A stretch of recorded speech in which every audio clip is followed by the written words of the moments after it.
कुश्ती भारत के सबसे पुराने खेलों में से एक है। देश में कुश्ती के कई रीजनल स्टाइल्स और वेरिएशंस मौजूद हैं। भारतीय पहलवानों ने फ्री स्टाइल कुश्ती में अंतर्राष्ट्रीय प्रतियोगिताओं में कई पदक जीते हैं। कुश्ती भारत में प्राचीन काल से लोकप्रिय रही है। यह मुख्य रूप से फिजिकली फिट रहने के लिए किया जाने वाला व्यायाम था। सबसे पहले बात करते हैं कि आखिर कुश्ती कितनी पुरानी है। प्राचीन भारत में कुश्ती मल्ल युद्ध के नाम से प्रसिद्ध थी। महाभारत के प्रमुख पात्रों में से एक भीम को उस समय का महान पहलवान माना जाता था और कुछ अन्य महान पहलवानों में कर्ण, कीचक और बलराम शामिल थे। अन्य भारतीय महाकाव्य में रामायण में भी भारत में कुश्ती का उल्लेख है और हनुमान को अपने समय के सबसे महान पहलवानों में से एक माना जाता है। भारत में कुश्ती को दंगल के नाम से भी जाना जाता है और यह कुश्ती टूर्नामेंट का मूल रूप है। इसे पंजाब और हरियाणा में कुश्ती भी कहा जाता है। पंजाब और हरियाणा में कुश्ती सॉफ्ट ग्राउंड वाले सर्कुलर कोर्ट में की जाती है और इसे पंजाबी में अखाड़ा कहा जाता है। इसमें दो पहलवान तब तक कुश्ती करते रहेंगे जब तक कि एक का पिछला हिस्सा जमीन को न छू ले। विजेता कोर्ट में परेड करेगा और हराने वाला उसका पीछा करेगा। पहलवानों को पहलवान कहा जाता है जो आधुनिक वजन और पारंपरिक वजन जैसे गदा के साथ प्रैक्टिस करते हैं। कुश्ती का उद्देश्य दूसरे खिलाड़ी से कुश्ती करना और दूसरे खिलाड़ी को ब्लॉक करना है। पहलवानी भारत की एक प्राचीन संस्कृति का हिस्सा रहा है और हम महान एथलीटों को लाने के लिए फेमस हैं, क्योंकि हमारी विरासत में एक महान खेल है जिसे कुश्ती कहा जाता है। कुश्ती एक ऐसा खेल है जो हर किसी के बस की बात नहीं है और इसके लिए संपूर्ण और कठिन प्रयास की आवश्यकता होती है और कुछ ही लोग हैं जो इसमें सफलता प्राप्त करते हैं। कुछ दृढ़ निश्चयी एथलीटों के प्रयासों की बदौलत भारत ने कई कुश्ती चैंपियनशिप जीती हैं, जिसमें द ग्रेट गामा से लेकर सुशील कुमार तक मौजूद हैं। यह भारत के सबसे सर्वश्रेष्ठ भारतीय पहलवान हैं।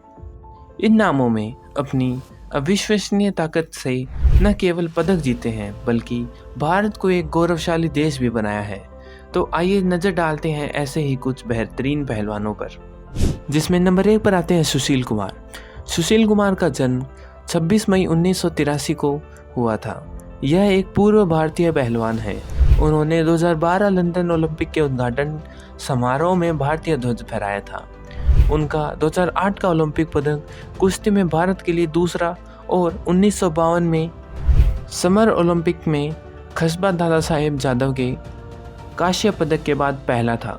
जुलाई 2009 में उन्हें मेजर ध्यानचंद खेल रत्न खिलाड़ियों के लिए भारत का सर्वोच्च सम्मान मिला था।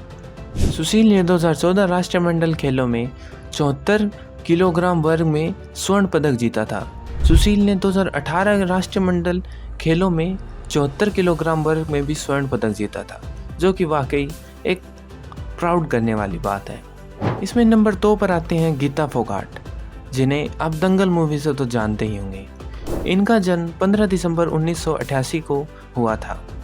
यह अन्य खिलाड़ियों की तरह एक फ्री स्टाइल पहलवान है जिन्होंने 2010 में राष्ट्रमंडल खेलों में कुश्ती में भारत का पहला स्वर्ण पदक जीता था और इसी के साथ वह समर ओलंपिक खेलों के लिए क्वालिफाई करने वाली पहली भारतीय महिला पहलवान भी थी।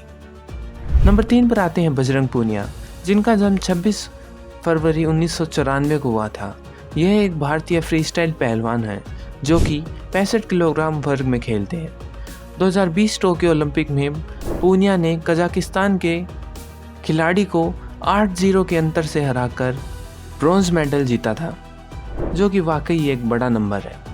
और इसी के साथ पूनिया विश्व कुश्ती चैंपियनशिप में 4 पदक जीतने वाले एकमात्र भारतीय पहलवान हैं और इसी के साथ उनकी पत्नी संगीता फोगाट भी एक पहलवान हैं। और यह 3 ही नहीं बल्कि अनेक ऐसे खिलाड़ी हैं जिन्होंने भारत का सर ऊंचा रखा है और हमें ऐसे खिलाड़ियों को हमेशा सम्मान देना चाहिए।